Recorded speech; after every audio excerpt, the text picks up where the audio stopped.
আসসালামু আলাইকুম। সবাই আমাদের বোন আসিয়ার জন্য দোয়া করবেন, সে যেন দ্রুত আমাদের মাঝে ফিরে আসে সুস্থ হয়ে। আমাদের বোন আসিয়া সবাইকে একটা জিনিস শিখিয়ে গেল, বিশেষ করে মেয়েদের। দুলাভাই কখনো আপন ভাই হতে পারে না, বোনের শ্বশুর কখনো বাবার মতো হতে পারে না। যদিও তার পর্দার বয়স হয়নি, তবুও মেয়েদের শিক্ষা নেওয়া উচিত। শিখিয়ে গেল যে এদের সামনে ফুল পর্দা করতে হবে, পুরোপুরি পর্দা করতে হবে। আর একটা কথা বলি, মেয়েদের নিজেদের সেফটি প্রথমে নিজেদের নিতে হবে। পর্দা করে হোক বা কাছে যে কোনো প্রকার অস্ত্র রেখে হোক, নিজের সেফটি নিজেকে নিতে হবে। কারণ এই যে আমাদের মন্ত্রী উপদেষ্টারা 90 দিন নির্ধারণ করছে, ধর্ষণকারীর বিচার 90 দিনের মধ্যে হবে। এখন ভাইয়ারা যে ঢাকা শহরের বিভিন্ন প্রেস ক্লাবে বিভিন্ন জায়গায় আন্দোলন করতেছে, এরা কি 90 দিন আন্দোলন করবে? 10 দিন পর সব ঠান্ডা হয়ে যাবে। যত বড়ই সমস্যা হোক, 10 দিন, 5 দিন, 8 দিন পর সব ঠান্ডা হয়ে যাবে। বিচার ব্যবস্থাও ঠান্ডা হয়ে যাবে। বিচার ব্যবস্থাও ঠান্ডা হয়ে যাবে। সো আপনাদের সেফটি আপনাকে নিতে হবে। আর এইটা এত দূর আইসে, ভাইরাল হয়েছে, তাই এত কিছু হচ্ছে। যখন আমরা আমরা তো ভাই গ্রামে থাকি, আমাদের বোনেরা, আমাদের ওয়াইফেরা, সবাই তো, আমাদের মা বোনেরা সব তো গ্রামে থাকে। এরা যদি ধর্ষণের শিকার হয়, ঢাকা পর্যন্ত পৌঁছাবে, এটা কি ভাইরাল হবে?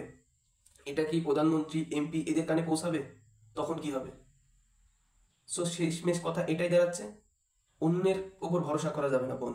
নিজের সেফটি নিজেকে করতে হবে। তোমাকে পর্দা করতে হবে, তোমাকে কাছে অস্ত্র রাখতে হবে, যে কোনো অস্ত্র রাখতে হবে তোমার সেফটির জন্য।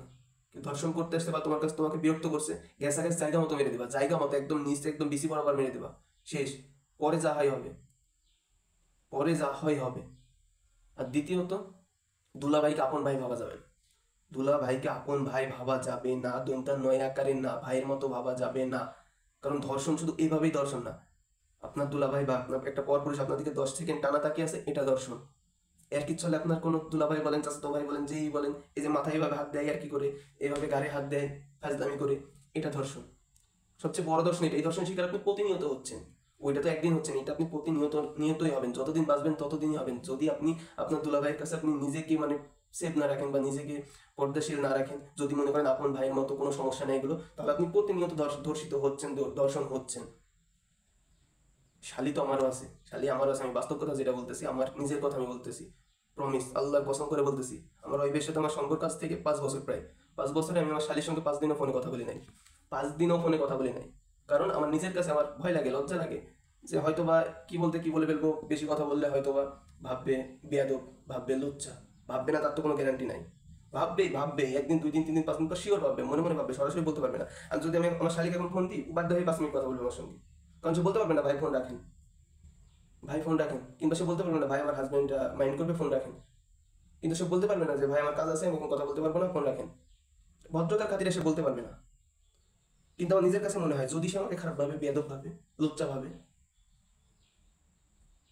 তাই আমি অতিরিক্ত বাড়তি কথা বলি না, প্রয়োজন ছাড়া কথা বলি না। তার যদি প্রয়োজন থাকে, সে যদি আমাকে ভাই মনে করে, তার দরকার আমাকে ফোন দিবে বা এসএমএস দিবে, 10 সেকেন্ড 20 সেকেন্ড কথা হবে, জাস্ট প্রয়োজনের খাতিরে, ব্যাস এই পর্যন্ত। আপন ভাইয়ের মতো না। কিসের আপন ভাই? নিজের বাপের কাছেও সেফ থাকতে হবে, নিজের বাপের কাছে পর্দা করতে হবে, একমাত্র স্বামী ছাড়া সবার কাছে পর্দা করতে হবে।